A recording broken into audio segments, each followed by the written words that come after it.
તો Ahmedabad crime બ્રાન્ચે press conference કરી જણાવ્યું હતું કે લલ્લા બિહારીને રાજસ્થાનમાંથી ઝડપી લેવામાં આવ્યો છે। ક્રાઇમ બ્રાન્ચે અધિકારીના જણાવ્યા અનુસાર લલ્લા બિહારી ટેકનિકલ સપોર્ટના આધારે ટ્રેસ કરીને ઝડપી પાડવામાં આવ્યો છે। અમદાવાદ પોલીસે જાણ કરી કે તેના વિરુદ્ધ અગાઉથી 2 ગુનાઓ દાખલ છે। કાયદાના ઉલ્લંઘન સાથે સંકળાયેલા આ કેસમાં હવે મળતિયાઓની તપાસ ચાલી રહી છે।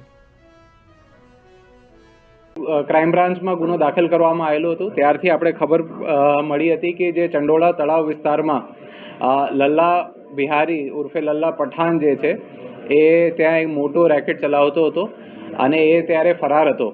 તો તે દિવસથી જ અમારે ક્રાઇમ બ્રાન્ચ દ્વારા જુદી જુદી ટીમો બનાવવામાં આવેલી હતી।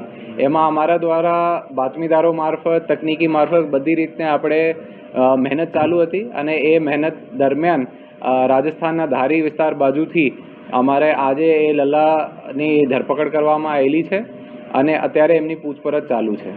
એ જે આપણે ખોટા ડોક્યુમેન્ટ બનાવીને જે આધારે બીજા ડોક્યુમેન્ટ કઢાવવામાં આવતા હોય છે અને અમુક ઘૂસણખોરોનો જે એમનો સમર્થન આપવામાં આવતા હોય છે અને ત્યાં જે વિસ્તાર ઉપર આપ સૌ જોઈ ચૂક્યા છો કે જે તળાવ મૂળ પાણીના વિસ્તાર હતા એમાં આપણે કાઠમાલ નાખીને માટી નાખીને જે દબાણ કરવામાં આવેલું હતું અને એ ઉપર જુદા જુદા ઝોપડા રિઝોર્ટ પાર્કિંગ વગેરે બનાવવામાં આવેલું હતું અને એ કઈ રીતે એમનો આર્થિક લાભ મેળવેલ છે અને આર્થિક લાભ એમને ક્યાં ક્યાં વાપર્યા છે એ મુદ્દા ઉપર તપાસ કરવામાં આવશે। આ પ્રાથમિક પૂછપરછ અમારી ચાલુ છે અને અમારા જે રિમાન્ડનો મુદ્દાઓ છે એમાં જે અમે દ્વારા બતાવવામાં આવેલું છે એ તમામ મુદ્દાઓ આપણે રિમાન્ડ દરમિયાન લેવામાં આવશે। એ અમારા જે એન્ક્રોચમેન્ટ વાળું હોય છે એ જે દેખાતું એન્ક્રોચમેન્ટ છે એ દ્વારા અમારા પૂછપરછ કરવામાં આવશે અને જે યોગ્ય રેવન્યુ ઓથોરિટીઝ છે એ નિર્ણય લેશે કે આગળ શું ફરિયાદ આમાં થઈ શકે। નકલી નોટ અત્યાર સુધી આપણે નથી મળ્યા।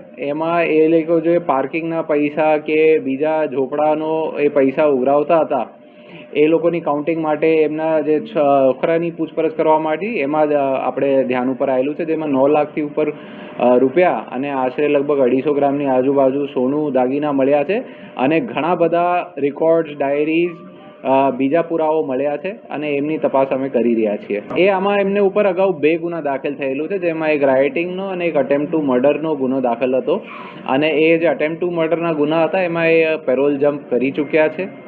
તો એ આગળ અમે પણ તપાસ કરી। એ અમુક મુદ્દાઓ ધ્યાન ઉપર આવેલા છે કે જે ત્યાંના લોકલ નેતાઓ હોય કે આગેવાનો હોય એમના દ્વારા અમુક લેટર પેડ ઉપર પ્રમાણપત્ર વગેરે રજૂ કરવામાં આવેલું છે તે દિશામાં અમારી તપાસ ચાલુ છે।